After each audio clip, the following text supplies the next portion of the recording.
The next property of object-oriented programming is data hiding. Data hiding എന്ന വാക്കിൽ നിന്ന് തന്നെ നമുക്കറിയാം ഡാറ്റ ഹൈഡ് ചെയ്യപ്പെടുന്നു എന്നാണ്. അപ്പോൾ നമുക്ക് നോക്കാം.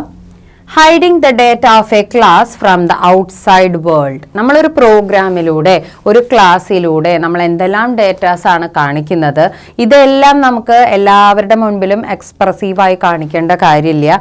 ആവശ്യമുള്ളത് മാത്രം കാണിച്ചാൽ മതി. അതിനെ നമ്മൾ അബ്സ്ട്രാക്ഷൻ എന്ന് പറഞ്ഞിരുന്നു.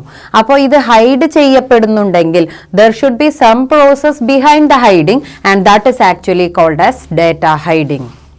അപ്പോൾ ഡേറ്റ ഹൈഡിങ് എന്ന പ്രവർത്തനത്തിലൂടെയാണ് നമുക്ക് റിലവൻ്റ് അല്ലാത്ത ഡേറ്റയെ നമുക്ക് ഹൈഡ് ചെയ്ത് വെക്കാൻ സാധിക്കുന്നത്.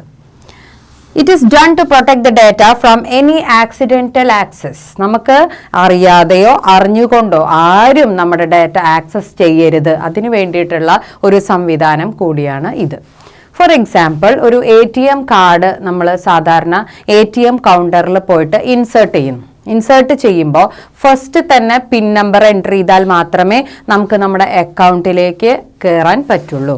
അപ്പോൾ സാധാരണ ഇപ്പോൾ പ്രത്യേകിച്ചും എല്ലാം ഓൺലൈൻ ആയ സ്ഥിതിക്ക് മൊബൈലിലൊക്കെ എപ്പോഴും നമുക്ക് മെസ്സേജ് വരാറുണ്ട്, നിങ്ങളുടെ ഒരിക്കലും OTP, അതായത് മൊബൈലിൽ വരുന്ന OTP അല്ലെങ്കിൽ ATM കാർഡിൻ്റെ പിൻ നമ്പർ ഇതൊന്നും ആരുമായിട്ടും ഷെയർ ചെയ്യരുത്.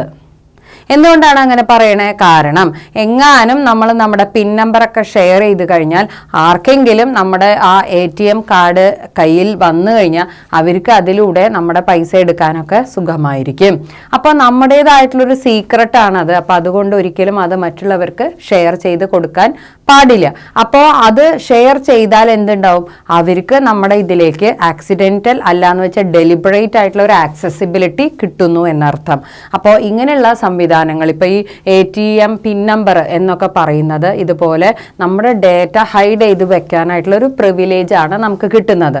ആ പിൻ നമ്പർ എൻ്റർ ചെയ്ത് കഴിഞ്ഞാൽ മാത്രമാണ് നമുക്ക് പിന്നുള്ള ഫെസിലിറ്റീസ് അവൈലബിൾ ആവുള്ളൂ. ലൈക്ക് നമുക്കിപ്പോൾ ഡെപ്പോസിറ്റ് ചെയ്തിട്ടുള്ള എമൗണ്ട് എത്രയുണ്ട്, ബാലൻസ് എത്രയുണ്ട്, മിനി സ്റ്റേറ്റ്മെന്റ് എന്ന് വേണ്ട ഇങ്ങനെയുള്ള എല്ലാ ഫെസിലിറ്റീസും നമുക്ക് അപ്പോൾ മാത്രമേ അവൈലബിൾ ആകുന്നുള്ളൂ. അപ്പോൾ എപ്പോഴും നമ്മൾ ഇതുവരെ ആലോചിക്കാത്തൊരു കാര്യമാണ് എങ്ങനെയാണ് നമ്മുടെ ഈ ഡേറ്റ എല്ലാം, അതായത് ബാങ്ക് അക്കൗണ്ട് ഡീറ്റെയിൽസ് അല്ലെങ്കിൽ ബാങ്കിൽ എത്ര പൈസ ഉണ്ട്, ഇതൊക്കെ എങ്ങനെയാണ് എപ്പോഴും ഹൈഡ് ചെയ്ത് വെക്കപ്പെടുന്നത്.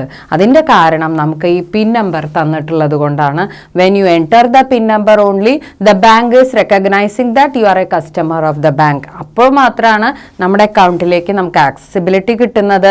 അപ്പോൾ ആ പിൻ നമ്പർ എന്ന് പറയുന്നത് എന്താണ്? It is actually helping us to get connected. അതുവരെ എല്ലാ ഡീറ്റെയിൽസും നമ്മളുടെ അവിടെ ഹിഡൻ ആയിട്ട് കിടക്കുന്നു. ഈ ഒരു പ്രോസസ്സിനെയാണ് നമ്മൾ ഡേറ്റ ഹൈഡിംഗ് എന്ന് പറയുന്നത്.